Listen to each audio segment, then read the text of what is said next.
ati qoy maalidha rabbi soo kaleessatti abbaa manaa isa bira gahe maal jechuudha abbaa manaa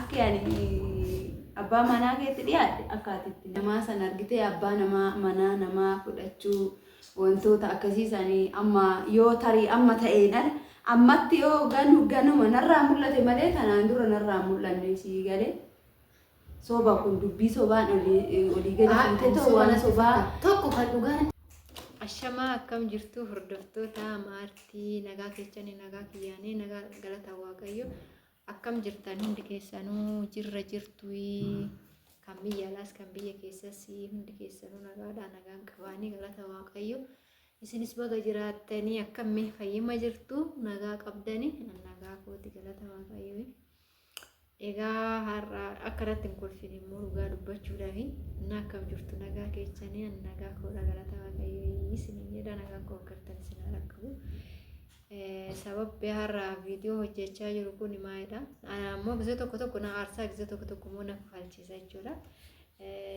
maalidha hojjettan jechuun haaluma nama ammaatiin waan ta'eef jechuudha innaa dhugaa dubbachuudhaaf ani agammaa homaayyuu yaanne waan akkanatti tasumaayyuu yaanne jechuudha innis maalidha hojjettan isinuu isin kofalchiisuu danda'a waan ta'eef ana dhugaa anatti dhagaame garuu ammoo isinitti haasa'u gara keessanitti haasa'u garuu na gammachiisaara jechuudha mee wanni nuti kun maal jettanii isinirraa immoo yaada biraa yoon dhagaye koomentiidhaanis yaada kiyya kanallee wanni jechuu nan danda'a jechuudha of qabuus nan danda'a jechuudha innaa akkuma argitan hinaan wajjiniin viidiyoo barbaanne waan barbaanne hiriyaa akka hiriyyummaa waliin taphannaa waliin waan tokko hojjenna kanaaf immoo kanallee qabatamaa hin agarre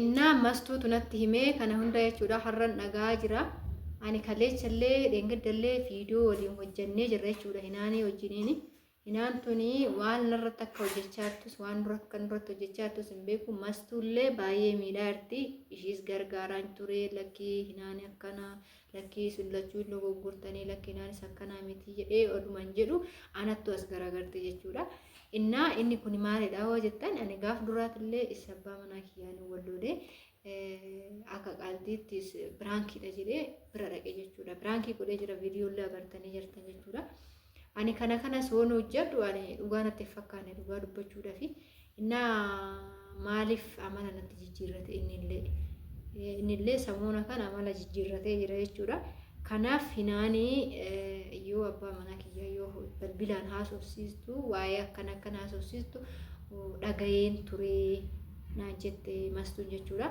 innaa viidiyoo iyyuu natti ergite viidiyoo sanillee isinitti erguu nan danda'a laaluu hin dandeechan jechuudha wanna ishiin yeroo ishii wajjiniin haasoftu jechuudha ani maali karaa kun dhugaa miti sobaa ani kun samuuna wajjiniin hojjennu viidiyoo biraankillee yoon hojjedhu abbaa manaa isheettillee yoon dubbisu abbaa manaa kiyyallee akkana na godhe jettee yoo na haasofsiistu na gorsi jettu ishii gorsuuf na bira dhuftu tokko bakka nama nagaa natti fakkaatte jechuudha kanaaf abbaa manaa ishiitu kan amma manaayyuu kan baase ishuma jechuudha maaliif abbaa manaa ishii manaa gabbaaste jechuudha inde inni manaa bahuu hin danda'u amma inni nagatee deeme jettee samuuna wayii annatti himattee ture dhugaanse amma immoo as deebitee isa dubbisti yoon amma viidiyoo irratti dhaga'u jechuudha yoon argu suuraa kaastee na ergite garuu ishiin wanti kun maaliif akkana ta'e ana bira immoo maaliif dhuftee abbaa manaa kiyya waan biraatti gorsaa jirti inde ani dura qaldiidhaafan biraankii wajjin hojjedhe amma immoo kun kan qabatama ati biraankii maal gocha wajjin hojjette waan akkanaayyuu ani argeen jira naan jette sila kanaan dura agarte eeyyan naan jette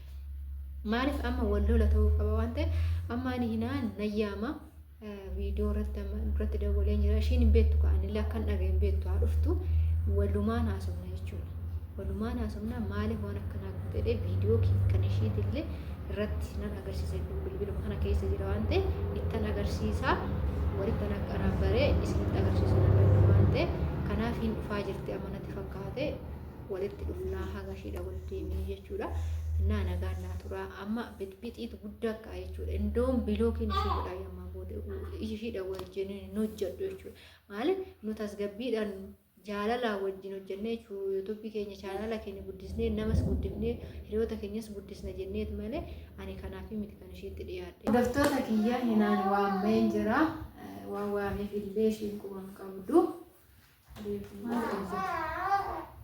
Maallee miti rabbi dhugaa dubbachuuf illee fi ani immoo akka namaa akka wanni ittiin qammastuu fa'aa kanatti duubatti wanni hin jiru jechuudha. Illa fi tuman dubbadha waan ta'eef kan ammoo sanuu kanaan abbaa manaatti godhatu dhufeenya akkana kanaan immoo qalbiin beeku. Innaa hinaan waan siyaame ibsittan hima wanni ittiin qammastuu kanatti waan ta'eef viidiyoo illee ilaaluu dandeecha. Viidiyoo kamii ilaala? Kamii? Bakka bilbila keessa jira kan bilbila keessa akkatti fuudhee kan garagalcheessu agarsiisuu hin danda'a waan ta'eef ati dheengadde yoo nan abbaa manaa keessa biraan keessa irratti godhusan wallollee dheessisuu isaa dhugaa sirriitti gammadde. Toora Dhuguma seetee jechuudha. maaliif an gammadaan? Maaliif akkasii miti dhugaa akkasitti waan odoon taane maal dhasti fakkaata? Ishiin natti mastuu natti qabatama. Yoo wajjin haasoftee waan biraa akkanuma isa wajjin maal gochuu haasa'uu silkii walitti haasoftan natti agarsiista jechuudha. Maaliif isa wajjin haasofte? Ani maal isa wajjin haasa'e giiftitii yaana. Qabatama viidiyoo irratti jira rabbi waaqinaan. Viidiyoo inni waraabee isa faana haasa'e. Mastuutu natti agarsiisa. Waraana Mucayyoo tanarraa iyyuu goorii akkanatti kun abbaa manaa keetu haasofsiistee waan akkana yoo jettee taasoftu dhaga'een ture. Maaliif ishiin natti mastuudha. Amma mastuudhaanis walitti waan mufannee ishiin siin sobuu dandeessi. Amma kana viidiyoo irratti maaliif haasoftaree jechuun hin dhiisu. Viidiyoo dhaamsee tanaan duubatti deebisee agarsiise. Kanaaf akka viidiyoo kanarraa agartu akkamitti akka suuraa si kaaste jechaa fidde. Eenyutti haasa'aa ani yeroo kam akka ishee suuras na kaaste yeroo kam akka ishiin viidiyoo ani quba hin qabu. Ani wanni takka ani beelaan dhugaa siin jira.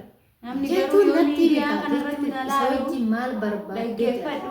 Namni yoo miidiyaa kanarratti na laalu tarii nama badduu wayiiti ka argite yeroo hundaa soosinnaanis jechuudha maastuun badii koo malee hin haasoftu. Haa ta'uti garuu ani yeroon aaree waan wayii keessa nan gala jechuudha. Irraa goriidha malee isheen amma akkana ni baddalame kanatti irraa gorii naan jechuu ishee amma ni kalee kennaa rifate jechuudha viidiyoo aaraa ishee biraa reefu kanaan dhufee miti ishee waa'ee akkanatti innaa ani abbaa manaa yoo itti haasa'u jechuun akka duraanii miti jechuudha. Haalli isaa jireenyaanni natti isaa miti achiin waan akkana akkanaa ni jedhe ani qabatuma nan argite viidiyoo kaastee suuraa kaastee natti inni suuraa kun maalidhaa si kaastee ati qoy maalidha rabbi Sookaan eessatti abbaa manaa isa bira ga'e? maal jechuudha.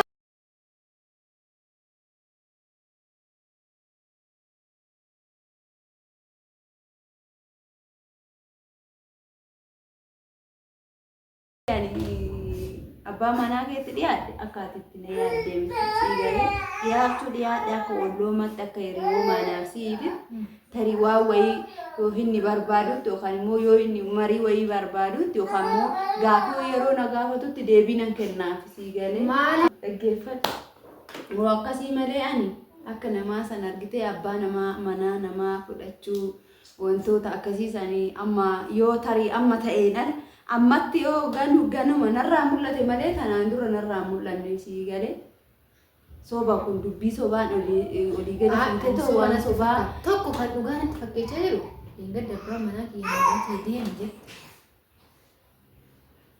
Egeeni si gatee deemee sababa maaliitiif si gatee waan kun waan jiruuf miti innis waan kana waan argeef isallee viidiyoo dogoggorini oduu namaan maasi gatee deemee inni kun maasi gatee baqaan hin beeku narra ta'a. Kanaaf irra jirtu waan ta'eef viidiyoo maaliif barbaadamee viidiyoo itti agarsiisee jira viidiyoo sanillee suuraa sanatti agarsiisa suuraa sana ilaaluu dandeessan dhumarratti jechuudha. Na amma isheen nagattee baatee